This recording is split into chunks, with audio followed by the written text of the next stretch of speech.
Hi, it's great to have your company. You're listening to Life and Faith from the Centre for Public Christianity. My name is Simon Smart. And I'm Natasha Moore. Well, we are in the 9th month of the Islamic calendar. That's Ramadan. Now, many of you will know that the observance of Ramadan is one of the 5 pillars of Islam. So while we're going on this, we thought it'd be a good time to get Richard Shumack into the studio. Richard works here with us at the Centre for Public Christianity. He's recently completed a PhD in Islamic Studies. It's not an everyday thing for a committed Christian to undertake, and he has released a book which is titled The Wisdom of Islam and the Foolishness of Christianity. This is a provocative title to an excellent book.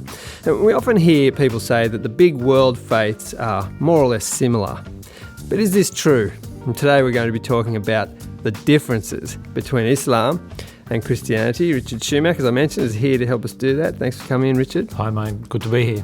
Now, first of all, for those of us who don't have much knowledge of Islam, tell us about Ramadan. What's going on there? Sure. Ramadan, as you said, Ramadan is called one of the pillars of Islam. It's one of their 5 core practices. And what Ramadan is it's a month where Muslims dedicate it. It's a sacred or holy month set apart for prayer and for fasting. It's a special month for God. They eat and they drink and they party at the times when they're not fasting as well. That's in the non-daylight hours, right? Right. They fast in the daytime. When the sun's up, they're fasting.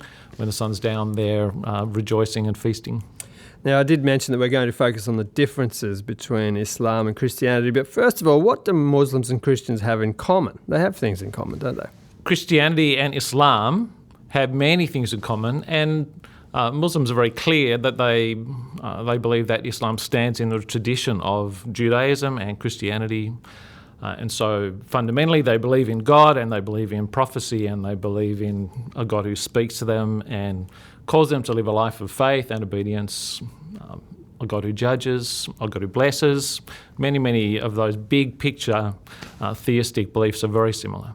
Richard, the title of the book, again, is The Wisdom of Islam and the Foolishness of Christianity. Obviously, you're writing as a Christian and as well as a philosopher. Why do you apply the term wise to Islam and the term foolish to your own faith? I'm using the terms wisdom and foolish there in a similar way that the Bible describes the world's thinking to be wise and Christian thinking to be foolish.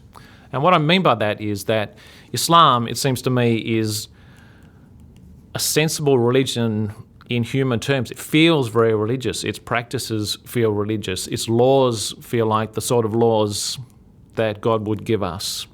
Whereas Christianity seems upside down. It seems counterintuitive. But in the Bible's way of thinking, if you can understand that counterintuition, if you like, if you can see things the way that the gospel sees things, then there's a deeper wisdom and a more beautiful truth.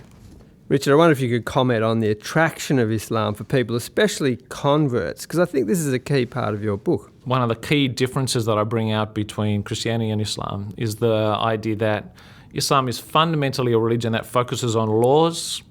The term Islam means submitting oneself to God's laws. It's a very appealing thing to have a religion that has regulations and patterns and edicts for every single part of your life, and life is very clear. The religion is very simple. It's very structured. It's very worshipful. If you go into a mosque and you see the rituals being played out, it feels like a very worshipful thing, and that appeals to a whole lot of people. When you say simple, you don't mean simplistic. As we were talking about before, there are the 5 pillars. So you say this, and you say your prayers, and you give some money, and you do Ramadan. It is, as you say, it's very clear what God requires of you in Islam. You often hear people say that really Muslims and Christians worship the same God. They just differ on a few of the details about what he's like and what he expects us to do. Do you think that that's a helpful way to think about the two faiths? How do you respond when people make that claim? In a general sense, I think that Christians and Muslims are talking about the same God when they speak about God with each other, when they speak about religion. So we are both talking about the God who is the creator. We are both talking about the God who is the judge and the evaluator of our lives. We're both talking about the God who speaks to us and wants to bless us and wants us to live a good life according to the way that he's set out for us. So in that general sense, we're talking about the same person. But the character of the God in the Bible and the character of the God in the Quran is very different. And you really tease this out in your book. A very important one, I think, is this question of the human person. You talk about how some Muslims have argued that Christianity has a tragic view of humanity. What does this mean, and how do Islam and Christianity see the human condition differently? In my book, I particularly respond to a friend of mine. His name's Shabir Akhtar. He's a Muslim philosopher from the UK. And he particularly describes Christians as having a tragic view of humanity. What he really means by this is that we're very down on humanity and we're down on the potential of people to be able to successfully live the religious life and to be able to please God by the way that we live our life. And in contrast, he'd want to say that Islam says that, no, well, you can do that. Humans can be successfully religious. They can do what's required of them by God. Do you agree that it's a tragic view? Not fully, it's partly perhaps. I don't think it's ultimately tragic, but I do think the world is a tragic place, and I do think that human brokenness contributes heavily to that tragedy. And I do think that by ourselves, we can't live a successful religious life. I don't think God leaves us in that hopeless situation, but I do think there's an element of tragedy to the Christian gospel, absolutely. You're listening to Life and Faith from the Centre for Public Christianity, and we're talking with Richard Shumack about his book, The Wisdom of Islam and the Foolishness of Christianity. Throughout the book, you make a contrast between Muslim and Christian ideas about the way that God interacts with people. So you contrast the Muslim framework of divine human interaction as being primarily legislative, to do with laws, with Christianity's view of a fellowship model of interaction between God and people. Can you explain a bit more of what you mean by that?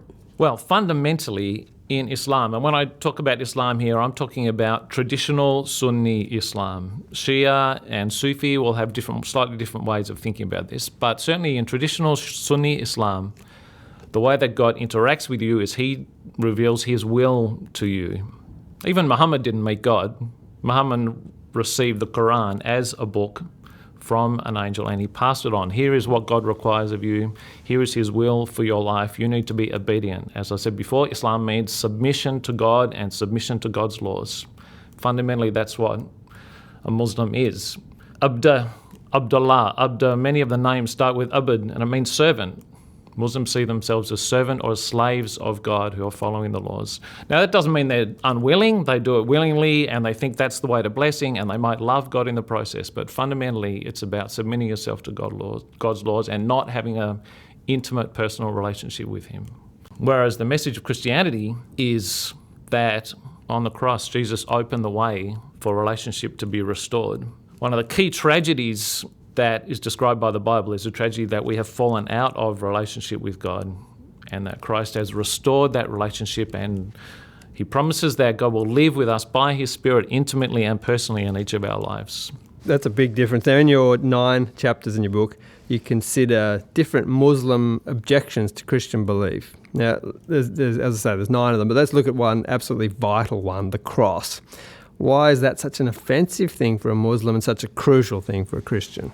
The cross is offensive to Muslims mainly for 2 reasons. One is that one's from the God angle, the other from the human angle. From the God angle, it's offensive to Muslims that God would, to use a phrase, get his hands dirty, to come down and get involved in the mess of the world. God, that is unworthy of God. That is dishonouring of God. So they find that an offensive thing. But perhaps more than that, they also find that from the human perspective, every human needs to carry their own sin. They need to be responsible for all their actions by themselves. They take great offence at the idea that some other party can come in and somehow take responsibility for your actions and particularly for your sins, for your shortcomings. It's so important to Christianity because it's the opposite of that. It tells you that God does in fact enter that mess and that he does in fact take the thing that is owing to you, right? I think one of the key things that Muslims need to understand is that for Christians, when Christ is on the cross sorting things out, it's not some innocent third party who's just taking our sins over there. But what's happening is God himself is sorting things out on the cross for us. That brings us to another point of contention, a big one between Muslims and Christians, which is the Trinity, the idea that God is one, but also three persons. So thinking particularly from this perspective of wisdom and foolishness, some Muslims charge that the Christian idea of a three-in-one God is just incoherent or even laughable.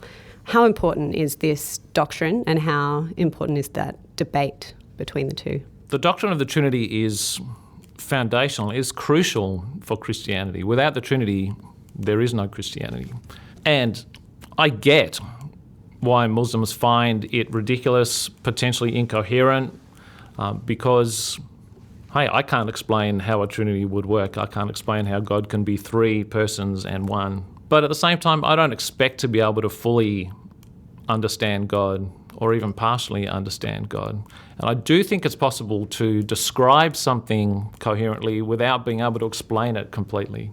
There's heaps of things in the world that I can tell you what they're like without having any real understanding of what's happening. Like my mobile phone, I haven't got a clue how it works, but I can show you it. I think it's similar with God in that I don't expect to be able to explain him, but I can describe him. And certainly throughout history, many philosophers have been able to do that in a way that is coherent. It might not be simple, but it's certainly coherent. The other thing to say in the book is that to just say that God is one in the way that Muslims talk about God as one, there's a whole range of philosophical problems with that, and not so many people are aware of that. Richard, we live in a global environment, world faiths in our major cities and towns, and I wonder if in this discussion, focusing on the differences is the right discussion to be having. Wouldn't it be better to be looking at what we have in common? As I wrote this book, and you're right, it's a book that focuses on differences and particularly focuses on Muslim objections to Christian belief. The goal was not to create division by pointing out these people are crazy and believe ridiculous things or are so different from us that there's no hope of being able to live together. The point of writing this book was to recognise that actually the Muslim worldview about a whole range of different things is significantly different, and if we're going to have any hope of genuinely understanding people, genuinely appreciating what it is that makes them laugh and cry, what it is about their religion that they love, what it is about their religion that they struggle with, unless we are able to do that, then we're never going to genuinely be able to communicate properly with people. That's what the book's really about, understanding other faiths in a way that lets us communicate properly about it. Richard, it seems fair to say that not many Muslims or Christians have looked as closely at both faiths as you've had the opportunity of doing. So having thought deeply about both Islam and Christianity, why is it that you choose the Christian faith? What for you is more compelling overall about Christianity? I've spent the best part of the last 15 or 20 years living amongst Muslims and Christians, and reading Muslim thinkers and Christian thinkers, and reading Muslim scriptures and Christian scriptures. And the thing that stands out to me above all is the grace that I see, particularly in the person of Christ, but also in his message. And the grace that I see there, the way that he treats people, the way that he calls me to treat other people, it's unique, and it's profound, and it's beautiful. And I don't see that in Islam in the same way. And so that is why, for me, I choose to follow Christ. Richard, who's this book for? Do you have to be a philosopher or a scholar to understand it? I wrote this book with a reflective, thoughtful Christian or Muslim in mind. It's not a bedtime light read, but it's not inaccessible either. Richard Shumack has been with us discussing his book, The Wisdom of Islam and the Foolishness of Christianity. The book is available at the CPX website or online booksellers. Great to have you in to talk about this, Richard. Thanks so much. No worries, guys. Thanks for having me. Next week on Life and Faith, we're going to be speaking to Nick Spencer. Nick is the author of a new book called Atheists, The Origin of the Species. It's a history of atheism. It's really relevant for today. I think you'll enjoy that.